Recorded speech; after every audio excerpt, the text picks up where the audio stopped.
নমস্কার, কেমন আছেন সবাই? আশা করি সকলেই ভালো আছেন। আমি চুমকি আরও একবার আমার চ্যানেলে আপনাদের সকলকেই স্বাগত জানাই। আজকের এই ভিডিওটা আপনাদের জন্য খুবই ইন্টারেস্টিং হতে চলেছে। আজকের ভিডিওতে আমি দেখাবো ডবল কাটরি ব্লাউজের ফ্রন্টের পার্ট কিভাবে স্টেপ বাই স্টেপ আপনারা সেলাই করতে পারবেন। তো এই ব্লাউজের যে কাটিং এর ভিডিওটি আছে, আপনারা যদি সেই ভিডিওটি দেখতে চান তাহলে এই ভিডিওর ডেসক্রিপশন বক্সে গেলেই আপনারা ভিডিওর লিংক খুব সহজেই পেয়ে যাবেন, অথবা আই বাটনে ক্লিক করলেও আপনারা ভিডিওর লিংক পেয়ে যাবেন। তো ভিডিওটি কোন রকম পার্ট স্কিপ না করে প্রথম থেকে দেখবেন।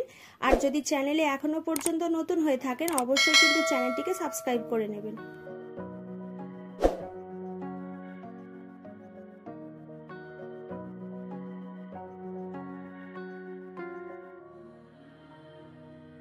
তো ভিডিও শুরুর প্রথমেই বলে রাখি, যে কোনো কাপড়, সেটা ব্লাউজ হোক অথবা চুড়িদার হোক, যে কোনো কাপড় সেলাইয়ের আগে অবশ্যই কিন্তু কাপড়গুলিকে আয়রন করে নেবেন। এই আয়রন করার পার্টটা কিন্তু কোনো রকম ভাবে স্কিপ করা যাবে না। আয়রন করলে কিন্তু কাপড়টা স্মুথলি ভাবে বসে যায় এবং কাজটা করলে ফিনিশিংটা কিন্তু সুন্দর আসে। তো আমি এখানে সেলাই করার আগে ব্লাউজের সমস্ত পার্টগুলো কিন্তু আগে আয়রন করে নেব। তো আয়রন করে নেওয়ার আগে দেখুন কাপড়গুলিকে কেমন দেখতে লাগছে, এবং আয়রন করে নেওয়ার পরে কাপড়টাকে কেমন দেখতে লাগছে, এখানে কিন্তু আপনারা সম্পূর্ণটা বুঝতে পারছেন। আয়রন করে নেবার আগে কাপড়টা কিন্তু অন্যরকম থাকে, এবং আয়রন করে নেবার পরে কিন্তু কাপড়ের ফিনিশিংটা কিন্তু আরো সুন্দর হয়ে যায়।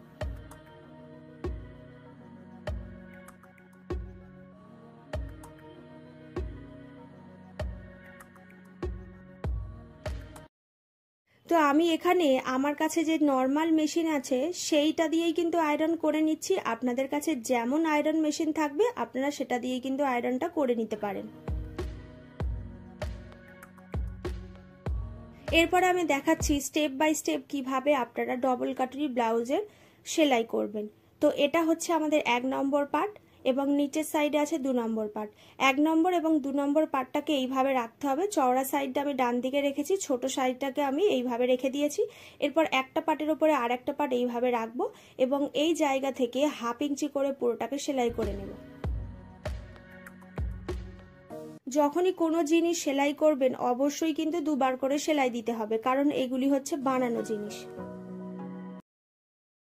এরপর 2 নম্বর পার্টে কিন্তু আমি টেকিং দিয়ে দেবো। তো টেকিং দেওয়ার জন্য এখানে যে জয়েন্ট পার্ট আছে এই জয়েন্টের সঙ্গে এইভাবে মেলাবো।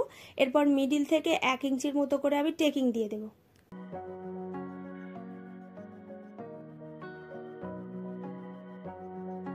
তো এখানে একটা সেলাই দিয়ে দেবার পরে আপনারা দেখতেই পাচ্ছেন যে কতটা সুন্দরভাবে এখানে খাপটা রেডি হয়ে গেছে। আর আপনারা যদি এত সুন্দর খাপ বানানো শিখতে চান অবশ্যই কিন্তু আপনাদের কাটিং এর ভিডিওটি দেখতেই হবে। এরপর আমি 3 নম্বর পার্টটাকে এইভাবে জয়েন্ট করব। চওড়া সাইডটা আমি এই পাশে রাখবো এবং সরু দিকটা উপরের দিকে রেখে এইভাবে জয়েন্ট করে নেব।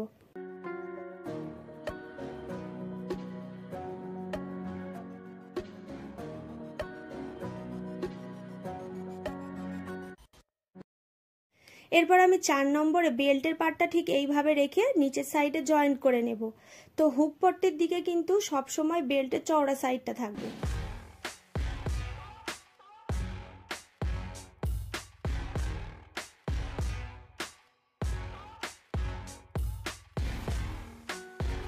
বেল্টের পার্ট লাগিয়ে নেওয়ার পরে এর ওপর থেকে আরো একবার এইভাবে পুরোটা সেলাই দিয়ে দিতে হবে।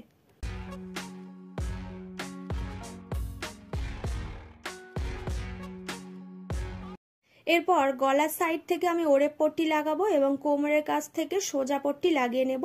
তো আমি এখানে 1.5 ইঞ্চির মতো চওড়া একটা লাইনিং কাপড় নিয়ে নিয়েছি পট্টি লাগানোর জন্য।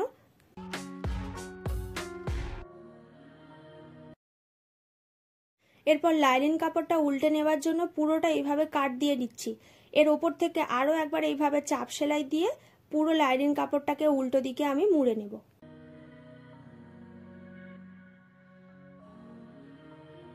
গলার কাছে ঠিক একই রকম ভাবে আমি ওড়ে পট্টি লাগিয়ে নেব।